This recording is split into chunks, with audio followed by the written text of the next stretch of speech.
warahmatullahi wabarakatuh.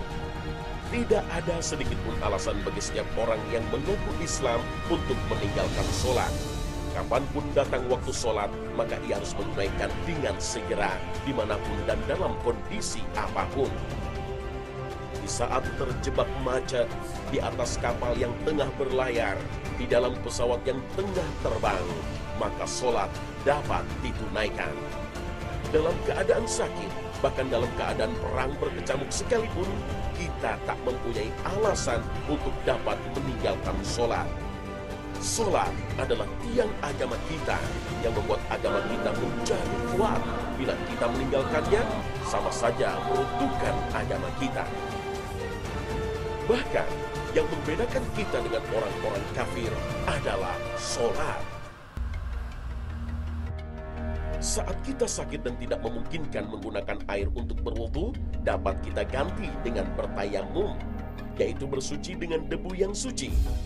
Dalam keadaan sakit, kita tidak mampu sholat dengan berdiri, maka syariat membolehkan sholat dengan duduk. Duduk pun tidak mampu, sambil berbaring pun diperbolehkan. Jika dengan berbaring saja kita tidak mampu, dengan isyarat, kerlipan mata, gerakan tangan, sholat kita pun diperbolehkan.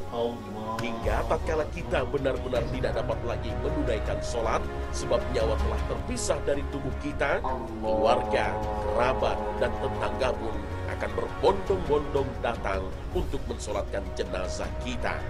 Begitu pentingnya sholat bagi kita. Jadi kalau seandainya kita tidak bisa berdiri, maka tahapan berikutnya adalah kita duduk ya. Silakan, kita mau melihat bagaimana tata cara sholat sambil duduk ya. Jika tidak bisa berdiri tegap ya, maka kita diperbolehkan untuk bersandar. Karena memang sakit, lemah badan, kita boleh bersandar. Sambil bersandar, ini posisinya mewakili berdiri. Tetap menghadap kiblat. Ya. Diposisikan tetap menghadap kiblat. Kiblat ke arah sana, kita tetap menghadap ke kiblat. Bagaimana? Takbir seperti biasa. Allah. Takbir seperti biasa. Ini mewakili berdiri. Lalu rukunya bagaimana? Rukunya agak sedikit turun ke bawah saja. Ya, agak sedikit turun ke bawah. Lalu i'tidal lebih lagi seperti biasa. Lalu sujud agak sedikit lebih bawah lagi. Lalu duduk di antara dua sujud. Bagaimana duduk di antara dua sujudnya? Kalau seandainya tadi berdiri agak sedikit bersandar, maka diusahakan berdiri atau duduk di antara dua sujudnya agak tegak. Sujud kembali, sujud. Lalu sekarang langsung ke tahiyatnya. Duduk tahiyatnya. Bagaimana duduk tahiyat? Nah, duduk tahiyat seperti ini. Ya, duduk tahiyat seperti ini tegak. Misalkan tahiyat juga tidak perlu terlalu miring, apa-apa biasa saja. Ya, karena memang kita dalam keadaan darurat. Ya, duduk. Lalu tangan kita tetap mengiringi isyarat. Pandangan mata kemana? Pandangan ke bawah. Begitu mengisyaratkan, maka pandangan mata ada di belakang.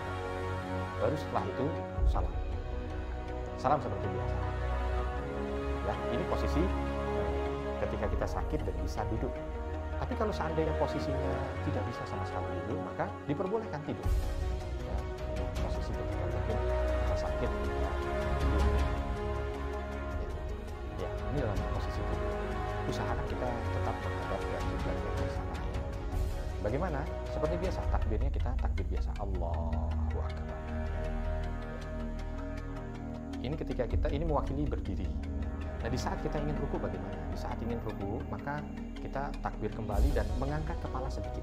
Ya, sedikit kepala diangkat. Ya, ini ruku. Ini tidak.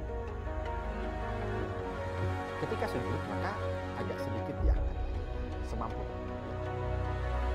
Duduk kembali. Posisi seperti biasa. Bagaimana kalau tahiyat? Tahiyat posisinya seperti biasa. Hanya memang tangan dilihat. Kalau seandainya bisa dia letakkan di sini, diletakkan di sini. Kalau tidak di bawah tidak bisa. Ya. Lalu biasa. Ketika nanti ada isyarat dengan tangan, dia bisa. Isyarat dengan tangan. Setelah selesai baru dia salam. Ya.